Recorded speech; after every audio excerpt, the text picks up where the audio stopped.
Chairman সাহেব, ও chairman সাহেব, আমার বিচারটা একটু করে দেন। তোদের প্রতিদিন বিচার আমার ভাল লাগে না।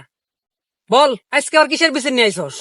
চেয়ারম্যান সাহেব, এইটা আর এইটা, এই দুইটা আমার পাট ক্ষেত আকাম করবার যায় আমার পাট ক্ষেত ফানা ফানা করে ফেলেছে। এটার একটা বিয়ে চাই আমি। কিরে আকাম করবি ভাল লাগাত দুনিয়া তার জায়গা আছিল না, ওর পাট খেতে যাওয়ার লাগে।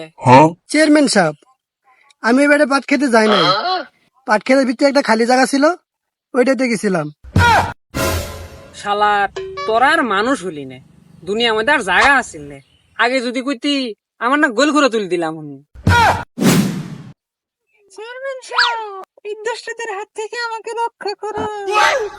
চেয়ারম্যান সাহেব, আমি এত কিছু বুঝি না, আমার যে ক্ষেত নষ্ট হয়েছে আর একটা ক্ষতিপূরণ দেন। কিরে আমার দিকে তাকায় লাভ নাই, আমি কোনো ক্ষতিপূরণ দিতে পারবো না। যা করার ওই সিরিক করেন। না, তুইও যেহেতু জরিপানা ছাড়বি নে আর তুইও যেহেতু কিছুই দিবি নে, তাহলে উপায় আমার কাছে একটাই আছে। কি উপায়?